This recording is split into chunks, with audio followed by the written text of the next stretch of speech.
کالے سیاہ اس کے بال ہیں، خوبصورت بڑا ہے، چہرے پہ نورانیت بڑی ہے، آنے والا آ گیا۔ ہم اس بندے کو دیکھ کر ہی بڑے حیران ہو رہے تھے کہ یہ مسافر بھی نہیں لگ رہا، کیونکہ عرب والی جگہ ہو، وہ سرزمین، اس دھرتی پہ کوئی بندہ سفر کر کے آئے تو وہ یہ زمانہ تھوڑا ہی تھا۔ وہ زمانہ تھا کہ جب بندے نے گھوڑے کے اوپر بیٹھ کے آنا ہے، اونٹ پہ آئے گا، خچر پہ آئے گا، گدھے کے اوپر آئے گا، پیدل آئے گا۔ تو جو بندہ اتنا لمبا سفر کر کے آئے گا، ظاہری بات ہے گرد و غبار اس کے کپڑوں کو متاثر کرے گی، بالوں کو متاثر کرے گی۔ فرماتے ہیں لا یرا علیہ سفر، وہ بندہ مسافر لگ ہی نہیں رہا تھا آنے والا۔ ولا یعرفہ منا، دوسری ہمارے لیے پریشانی یہ ہوگی کہ وہ مقامی بھی نہیں تھا۔ مقامی بندے کو سارے جانتے ہوتے ہیں، نام کا پتہ نہیں ہوتا، کم از کم شکل سے تو واقفیت ہوتی ہے، یار یہ بندہ اسی علاقے کا ہے، ہمارے ہی گاؤں کا رہنے والا ہے، ہمارے محلے کا ہے، ہماری ٹاؤن کا ہے، نہیں ہے۔ کہتے ہیں ہمیں نہ وہ بندہ مسافر لگ رہا، کیونکہ اس کے بال، اس کے کپڑے بالکل لگ رہا تھا کہ ابھی پہن کے یہاں نبی پاک علیہ السلام کی بارگاہ میں آ گیا۔ اور پھر دوسری پریشانی یہ تھی کہ ہم سے کوئی بندہ اسے پہچانتا جانتا بھی نہیں تھا۔ خیر حتی جلس الی النبی صلی اللہ علیہ وسلم، وہ آیا اور نبی علیہ السلام کی پاک بارگاہ میں آ کر بیٹھ گیا۔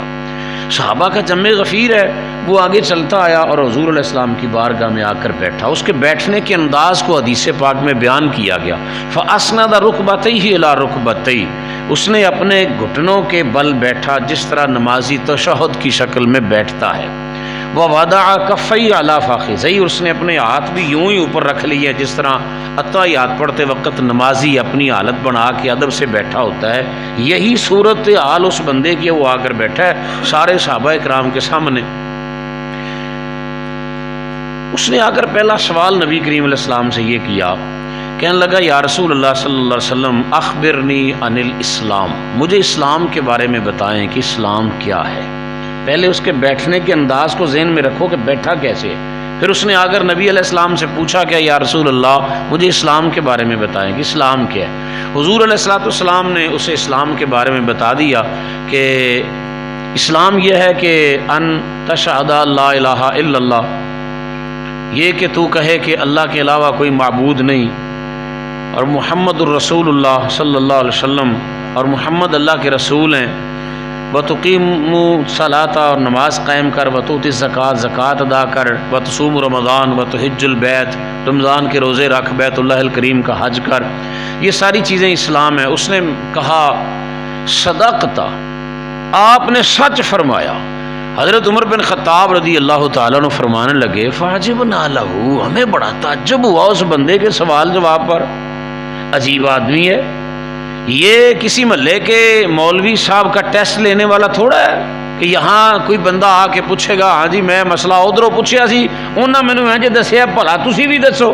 یہ حضور کی بارگاہ ہے بھی، یہاں تو کسی نے مسئلہ پوچھنا ہے، نہیں آتا تو پوچھے، آتا ہے تو بلا وجہ پوچھا کیوں ہے؟ اس نے کہا صدقت، آپ فرماتے ہمیں تعجب ہوا، فَعَجِبْنَا لَهُ يَسْأَلُهُ وَيُصَدِّقُهُ، بڑا عجیب بندہ ہے، آپ پہ سوال کر کے خود تصدیق بھی کر رہے اور بارگاہ نبی کریم علیہ السلام کی ہے۔ خیر حضور علیہ السلام کی جناب میں ہم بھی نہیں بولے، خاموشی سے بیٹھے رہے، لیکن تعجب ہمیں ہوا۔ اس نے پھر عرض کی یا رسول اللہ صلی اللہ علیہ وسلم مجھے بتائیں کہ ایمان کیا ہے۔ تو نبی کریم علیہ السلام نے ایمان کے بارے میں بتا دیا کہ ایمان یہ ہے کہ ان تؤمن باللہ، اللہ پر ایمان لا، اللہ کے سارے نبیوں پر ایمان لا، ساری کتابوں پر، فرشتوں پر، قیامت کے دن پر ایمان لا، یہ عقیدہ رکھنا یہ ایمان ہے۔ اس نے پوچھا یا رسول اللہ احسان کیا ہے؟ حضور علیہ السلام نے فرمایا احسان یہ ہے کہ تو اللہ تعالیٰ کی بندگی ایسے کر، ان تعبد اللہ کأنک تراہ، تو ایسے اللہ کی عبادت کر کہ تو رب کو دیکھ رہا ہے۔ یہ نماز ہو تیری، یہ بندگی ہو تیری کہ تو اللہ کو دیکھ رہا ہے۔ فَإِن لَمْ تَكُنْ تَرَاهُ فَإِنَّهُ يَرَاكَ، اگر تجھے یہ والا لمحہ، یہ مرحلہ نصیب نہیں ہوتا، یہ خاص الخاص بلکہ اخص الخواص جو لوگ ہیں اللہ کے نیک برگزیدہ بندے، انہیں یہ سعادت نصیب ہوتی ہے کہ وہ نماز پڑھتے ہیں تو ایسے ہی پڑھتے ہیں کہ رب کو دیکھ رہے ہیں۔ حضرت بایزید بستامی رحمۃ اللہ علیہ کے بارے میں آتا ہے کہ وہ ایک دفعہ نماز کی فقط نیت ہی باندھ رہے تھے، نیت، تو انہوں نے ایک دفعہ اللہ اکبر کی تو ہاتھ باندھنے تھے چھوڑ دیے، دوبارہ پھر نیت کی، تیسری دفعہ پھر نیت کی، تو دیکھنے والوں نے کہا حضور کیا وجہ ہے کہ آپ نماز کی نیت باندھتے ہیں نماز شروع نہیں کرتے؟ فرمانے لگے میں جب بھی نیت کرتا ہوں نا منہ طرف قبلہ شریف کے تو رب کا گھر کعبہ میرے سامنے ہوتا ہے، مجھے نظر آتا ہے۔ آج میں نیت باندھ رہا ہوں مجھے رب کا گھر نظر نہیں آ رہا، تو بھائی یزید بستامی اس وقت تک نماز کیسے شروع کرے جب تک مجھے اللہ کا گھر سامنے آنکھوں سے نظر نہ آ رہا۔ یہ دور کی بات چھوڑ دیں جی، ہم حضرت بائی یزید بستامی رحمۃ اللہ علیہ سے شاید اتنے واقف نہیں ہیں جتنے لاہور والے یا کم از کم پاکستان والے داتا سرکار سے واقف ہیں، آشنا ہے۔ آپ کی بارگاہ میں نمازی بھی کھڑے ہوں پیچھے اور لاہور کے اندر نماز پڑھی جا رہی ہو تو داتا صاحب رحمۃ اللہ علیہ نماز کی حالت میں ہی صرف خود ہی نہیں نماز پڑھنے والوں کو بھی لاہور میں کھڑے ہو کر ہی رب کے گھر کا دیدار کروا دیں۔ تو اللہ والوں کی نمازیں ہوتی ہیں۔ نبی کریم علیہ السلام نے فرمایا پہلی چیز تو یہ ہے کہ نماز پڑھتے وقت ایک نمازی کو، بندگی کرتے وقت عابد کو، عبادت کرنے والے کو ذہن میں یہ احتضار رکھنا چاہیے، یقین رکھنا چاہیے کہ میں رب کو دیکھ رہا ہوں۔ فَإِلَّمْ تَكُنْ، اگر یہ چیز نہ ہی نصیب ہو، فرمایا فَإِنَّهُ يَرَاكَ، پھر یہ تو یقین پکا رکھ کہ رب تو تجھے دیکھ ہی رہا ہے۔ اس نے کہا جی ٹھیک ہے۔ پھر اس نے کہا یا رسول اللہ مجھے قیامت کے بارے میں بتائیں کہ قیامت کب آئے گی۔ حضور علیہ السلام نے کچھ موٹی موٹی نشانیاں قیامت کی بیان فرما دی۔ وہ سارے سوال جواب کر کے چلا گیا۔ ثم انطلق فلبثت مليا، اس کے جانے کے تھوڑی دیر بعد نبی کریم علیہ الصلوۃ والسلام نے صحابہ کو فرمایا اتدری من السائل، وہ جانتے ہو یہ جو بندہ آیا تھا آ کے سوال کر رہا تھا پوچھ رہا تھا یہ کون ہے، یہ کون تھا جانتے ہو؟ صحابہ نے جو جواب دیا ہے، جو بولی ہے نا جی، اسے ذرا سمجھیے حدیث پاک کی روشنی میں اور پھر خود ہی چیک کریں۔ چھوڑ دیں پیر کو، مولوی کو، مفتی کو، کسی محقق کو چھوڑ دیں وہ کیا کہتا ہے، صحابہ کی بولی کیا ہے اس کے مطابق اپنے عقائد و نظریات بنا لیں۔ صحابہ نے عرض کی قلت اللہ ورسولہ اعلم، یا رسول اللہ رب جانتا ہے اور اس کا رسول جانتا ہے۔ اعلم مبالغے کا صیغہ یہاں بولا ہے۔ یہ جو ہمیں بینر لگائے جاتے ہیں، اشتہارات دیے جاتے ہیں نا کہ یا اللہ مدد باقی سب شرک و بدعت، یہ قرآن کی آیت کے بھی خلاف ہے۔ یہ نعرہ 14 صدیوں میں 1500 سالوں میں امت کے اندر رہا ہی نہیں ہے۔ صحابہ نے عرض کیا کی اللہ ورسولہ اعلم، اللہ جانتا ہے اور اللہ کا رسول جانتا ہے، اور صرف اعلم کا معنی جانتا نہیں ہے، جس طرح ہم کہتے ہیں نا اللہ اکبر، اس کا معنی ہے اللہ سب سے بڑا ہے، کائنات میں رب سے بڑا کوئی ہے ہی نہیں۔ عالم کا معنی یہ بنے گا کہ جتنا رب جانتا ہے اس کی عطا سے اس کا نبی جانتا ہے، کائنات میں اتنا جاننے والا کوئی دوسرا ہے ہی نہیں۔ حضور علیہ الصلوۃ والسلام تو خوش ہوئے ہیں یہ بولی سن کے کہ میری امت میرے بارے میں کتنا اچھا عقیدہ رکھ رہی ہے، کتنے سونے ان کے نظریات ہیں۔ یہ تو نہیں کہہ رہے کہ ہمارے نبی کو تو کچھ پتہ ہی نہیں، ہمارے نبی کو لکھنا نہیں آتا تھا، پڑھنا نہیں آتا تھا۔ یہ تو نہیں کہہ رہے کہ ہمارے نبی تو ان پڑھ تھے۔ یہ تو نہیں کہہ رہی امت کہ میرے نبی کو دیوار کے پیچھے کا علم نہیں ہے۔ امت یہ تو نہیں کہہ رہی کہ میرے نبی کو اپنے بارے میں پتہ نہیں کہ قیامت کے دن میرے ساتھ کیا معاملہ ہوگا۔ نہیں، امت نے جب یہ کہا ہے نا کہ اللہ جانتا ہے اور اللہ کا رسول جانتا ہے، تو یہ بولی سن کے میرے اور آپ کے پیارے نبی صلی اللہ علیہ وسلم خوش ہو گئے ہیں۔ تو جو نبی پاک علیہ السلام کے بارے میں ایسا جملہ بولے، اس کا مقصد ہے سرکار خوش ہو جاتے ہیں، اور جس پہ میرا مصطفیٰ خوش ہو جائے اللہ بھی راضی ہو جاتا ہے۔ صحابہ نے عرض کی یا رسول اللہ بندہ کون تھا، ہمیں تو پتہ نہیں، اللہ جانے، اللہ کے رسول جانے۔ حضور علیہ السلام نے فرمایا قال فإنه جبریل، وہ آنے والا بندہ تھا ہی نہیں، یعنی بشر تھا ہی نہیں، وہ تو نوریوں کا سردار تھا، وہ آنے والا تو جبریل تھا۔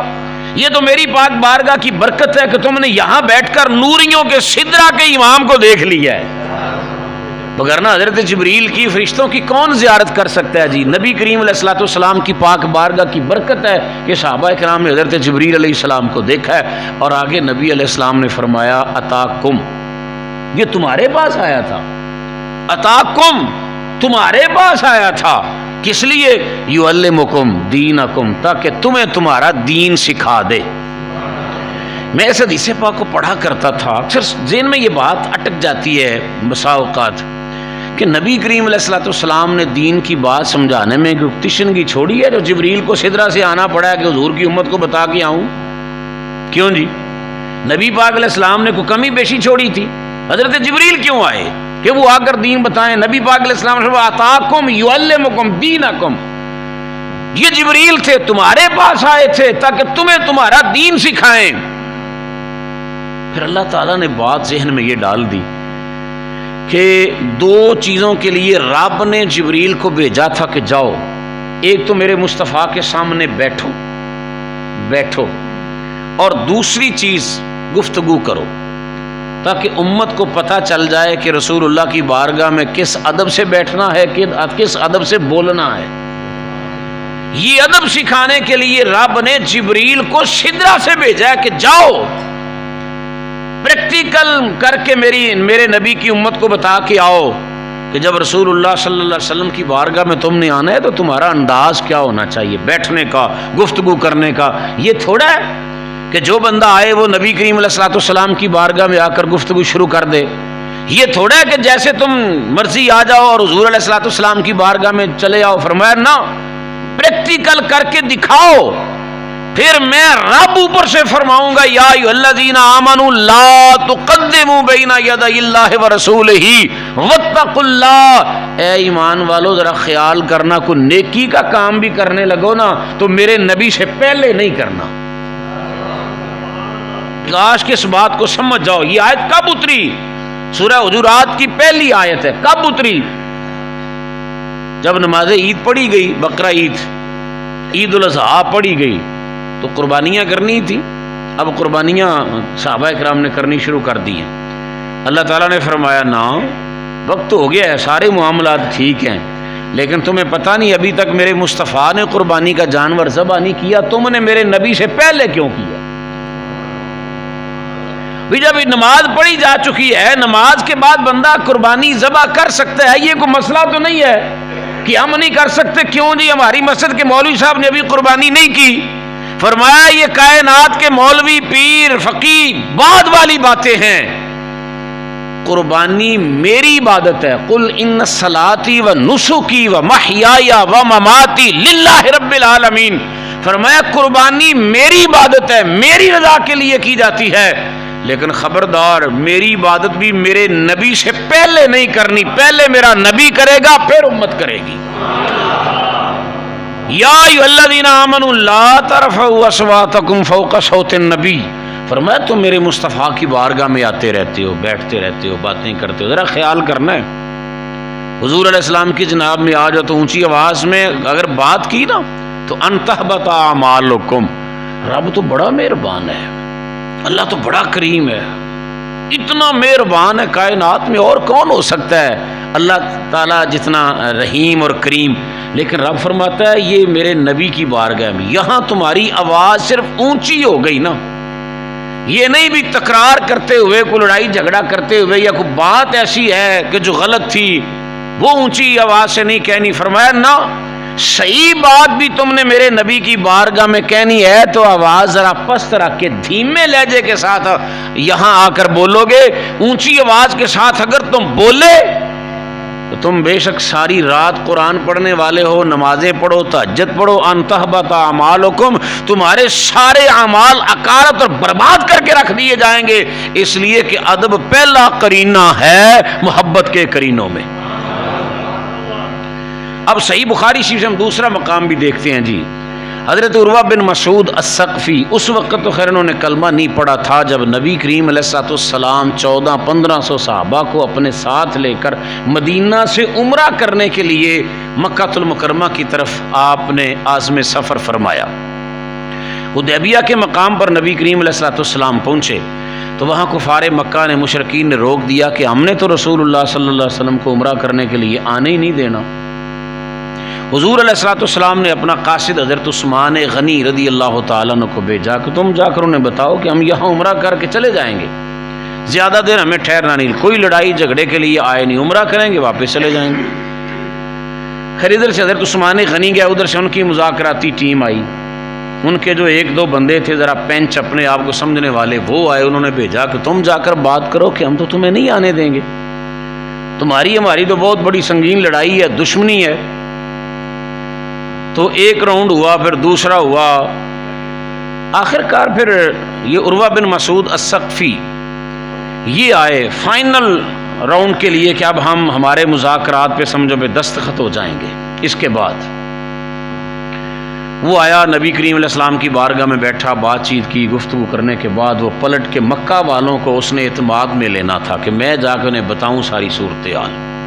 وہ پلٹ کے واپس گیا، اہل مکہ کو، سارے کافروں کو اکٹھا کیا، جمع کیا، اور سارے کفار و مشرکین کو جمع کر کے کہنے لگا وہ میری گل سنو یار، اے صحیح بخاری کے الفاظ پڑھنے لگا ہوں۔ ابھی اس نے کلمہ نہیں پڑھا، خود بھی ابھی ایمان سے دور، جو سامنے بیٹھے ہیں وہ بھی دور۔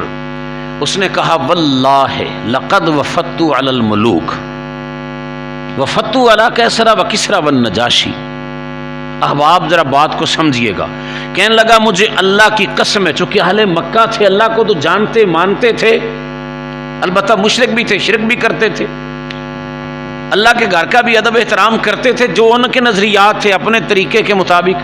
اس نے کہا واللہ لقد وفدت علی الملوک وفدت علی کیسرا و کسرا والنجاشی، کہنے لگا مجھے اللہ کی قسم ہے میں بڑے بڑے بادشاہوں کے درباروں میں گیا ہوں، وہ سب سے بڑا سپیکر ان کا، سب سے بڑا پنچ ان کا، معتبر بندہ، دانا بینا آدمی، جن کے بارے میں اہل مکہ کہا کرتے تھے کہ اگر رب نے کسی کو نبی بنانا تھا تو عروہ بن مسعود کو مکے میں بنایا جاتا، سیاںا بندہ تھا، مالدار بھی تھا، اس کے ہاتھ پاؤں بھی ذرا مضبوط تھے، اسے بنایا جاتا، وہ اتنا دانشور بندہ تھا۔ کہتا ہے اللہ کی قسم بڑے بڑے بادشاہوں کے درباروں میں گیا ہوں، وفود کے ساتھ گیا ہوں، کیسر، کسرا، نجاشی، سارے بادشاہ دیکھے میں نے۔ کہنے لگا واللہ ان رأیت ملکا قط ما يعظمه اصحاب محمد صلی اللہ علیہ وآلہ وسلم محمدا۔ اب اس کی بولی کو سنیے ذرا، وہ کہتے ہیں نا جادو، وہ جو سر چڑھ کر بولے، ایمان والا بندہ تو نبی پاک علیہ السلام کی تعریف کرے گا ہی۔ تعریف تو یہ ہوتی ہے نا کہ غیر بھی کرے، غیر بھی کرے۔ میں آپ سے مخاطب ہو کر کہتا ہوں یار ہمارے اگر یہاں کوئی بندہ آئے جو کبھی نہ آیا ہو اور آ کر وہ میری گفتگو سنیں، آپ کا ادب سے بیٹھنا اٹھنا سنیں، دیکھے، تو کم از کم کوئی اثر تو بندہ لے کر جائے نا یار۔ میں نے جمعہ پڑھا تھا یا میں نے درس سنا تھا تو جس محبت سے، عقیدت سے وہ نمازی بیٹھے ہوئے تھے، سن رہے تھے، یا سنانے والا جس عقیدت سے رسول اللہ صلی اللہ علیہ وسلم کا نام لیتا تھا، وہ قرآن پڑھ رہا تھا، حدیث پڑھا، کوئی اثر تو ہم دیں نا جی آنے والے کو۔ تو بات ہوئی، اور اگر کوئی ایسا ہو کہ نماز جمعہ میں کوئی بندہ بیچارہ آ جائے باہر سے، آنکھیں بھی آج تے پھنس گئے ہیں، تو آج تو بات دوبارہ دیا ادھر نہیں منہ کرنا چاہیے تھا، مزہ تو نہ ہوا بات کا نا جی۔ اب وہ کیا کہہ رہا ہے؟ کہتا ہے میں جتنے بادشاہوں کے درباروں میں گیا ہوں، میں نے اس طرح کا ادب و احترام کسی وزیر مشیر کا یا کسی بادشاہ کا ان کے جتنے بھی ہواری درباری ہیں کرتے نہیں دیکھا جو نبی پاک علیہ السلام کی امت اپنے نبی کا ادب کرتی ہے۔ بادشاہوں کے اپنے اپنے پروٹوکول ہوتے ہیں جی، ان کے اپنے نظریے ہوتے ہیں کہ ہم جہاں سے گزریں تو ساری ٹریفک بند ہونی چاہیے، کوئی بندہ راہ چ مر جائے، کوئی عورت پریشانی کے اندر ہو، انہیں کیا، انہیں تو اپنے پروٹوکول سے غرض ہے نا جی۔ پروٹوکول ہی اگر نہیں لینا تو پھر بندے نو اینیاں گالاں تے اینیاں جھڑکاں کھا کے اس منصب تے جان دی کیڑی ضرورت ہے جی۔ بادشاہوں کے اپنے پروٹوکول ہوتے ہیں، وہ کہتے ہیں کہ ایسے ہم جب دربار میں جائیں تو قلین ایسا بچھا ہوا ہو، ہمارا گارڈ آف آنر ہو، ہم وہاں جائیں تو جناب لوگ اور منڈیاں کڑیاں اور منڈے جناب مشلاں لے کے ہاتھ چ گلدستے لے کے کھڑے ہوں، یہ ہمارا پروٹوکول ہو، ہم جائیں تو ایسے ہو جائے، ہم جائیں تو ایسے ہو جائے، ہمارے آنے پر اس انداز کے ساتھ استقبال کیا جائے۔ وہ کہنے لگا مجھے اللہ کی قسم ہے کائنات میں کسی کا ایسا پروٹوکول میں نے نہیں دیکھا جو رسول اللہ صلی اللہ علیہ وسلم کا پروٹوکول ہے اور حضور کے غلام اپنے نبی کو دیتے ہیں۔ اس نے آگے پھر وضاحت کر دی، کہنے لگا کہ میں نے دیکھا ہے واللہ ان تنخم نخامۃ الا وقعت فی کف رجل منہم. توجہ ہے نا احباب کیجیے. کہنے لگا میں نے دیکھا ہے واللہ ان تنخم نخامۃ، جب حضور علیہ الصلوۃ والسلام اپنا لعاب اقدس زمین پہ ڈالنے کا ارادہ فرماتے ہیں تو نبی کریم علیہ الصلوۃ والسلام کا لعاب اقدس زمین پہ تو جاتا ہی نہیں، فی کف رجل منہم، کسی نہ کسی بندے کی ہتھیلی پہ ہی جاتا ہے. یعنی حضور علیہ الصلوۃ والسلام اپنا لعاب اقدس زمین پہ ڈالنے کا ارادہ فرماتے ہیں تو امت آگے اپنے ہاتھ یوں کر کے کھڑی ہوتی ہے. اور پھر یہ نہیں ہوتا کہ وہ جس نے نبی کریم علیہ السلام کا لعاب اقدس حاصل کر لیا ہے وہ کسی دیوار سے کپڑے سے بعد میں اسے صاف کرتا پھرے گا. وہ کہتا ہے ایسا نہیں ہوتا. تو کرتے کیا ہے؟ کہنے لگا فَضَلَكَ بِهَا وَجْهَهُ وَجِلْدَهُ، وہ نبی کریم علیہ السلام کا لعاب اقدس لے کر اپنے چہروں پہ ملتے ہیں، اپنے جسموں پہ مل لیا کرتے ہیں. اور صرف یہاں تک بات نہیں، کہنے لگا میں نے یہ دیکھا ہے وَإِذَا تَوَضَّأَ، جب اللہ کے رسول صلی اللہ علیہ وسلم وضو کرنے کے لیے تشریف فرما ہوتے ہیں، وضو کرتے ہیں تو قَادُ يَقْتَتِلُونَ عَلَى وُضُوئِهِ، نبی کریم علیہ السلام کے وضو کا مستعمل پانی کا ایک ایک قطرہ لینے کے لیے صحابہ دوڑتے ہیں.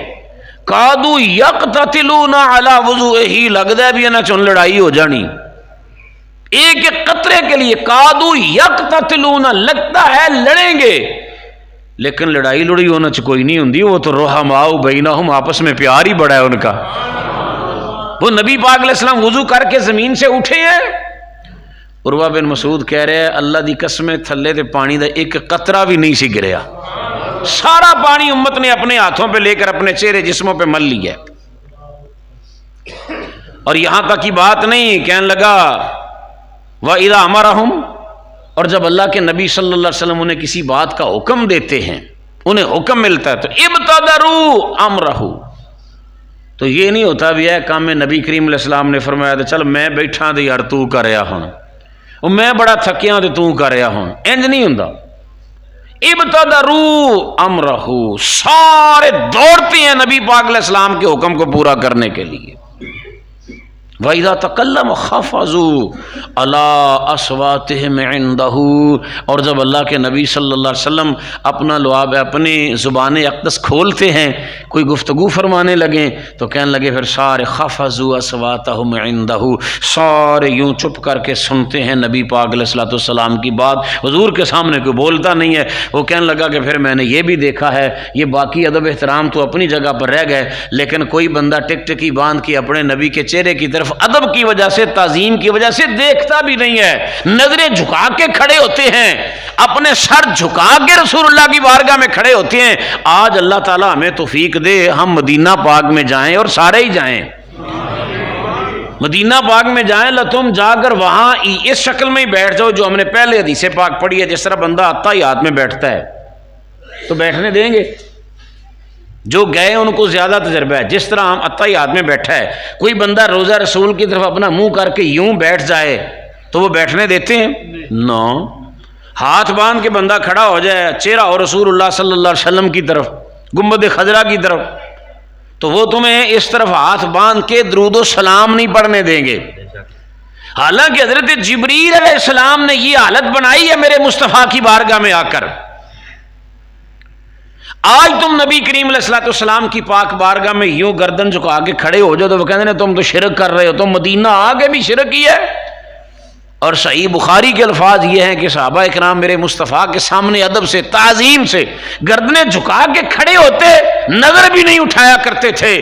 تو عروہ بن مسعود کہنے لگا اوے مکے والو میری بات سن لو، وہ امت جو نبی کریم علیہ السلام کا مستعمل پانی زمین پر نہیں گرنے دیتی، جو حضور علیہ السلام کا لعاب اقدس زمین پہ نہیں آنے دیتی، تمہارا کیا خیال ہے تم ان کے ساتھ لڑائی کرو گے تو وہ اپنے نبی کو چھوڑ کر چلے جائیں گے؟ وہ اپنی جانیں قربان کر دیں گے، انہوں نے اپنے نبی کا ساتھ کوئی نہیں چھوڑنا. میں تمہیں کہتا ہوں تمہاری بہتری اسی میں ہے کہ تم بھی رسول اللہ کے پیغام کو مان لو.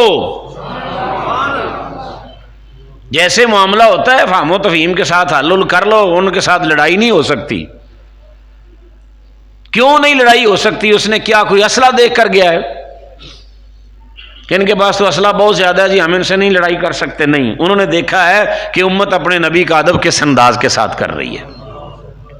حضرت اسلح بن شریک رضی اللہ تعالیٰ ان کی ڈیوٹی تھی کہ وہ نبی کریم صلی اللہ علیہ وآلہ وسلم آپ کی سواری کا سامان کجاوا وہ باندھا کرتے تھے۔ تو ایک دفعہ انہوں نے صبح وضو کرنا تھا، انہیں پانی نہ ملا، انہوں نے دوسرے کسی صحابی کو کہا کہ آپ مہربانی کریں ذرا نبی علیہ الصلوۃ والسلام نے سواری پہ تشریف فرما ہونا ہے تو آپ کجاوا ذرا باندھ دیں۔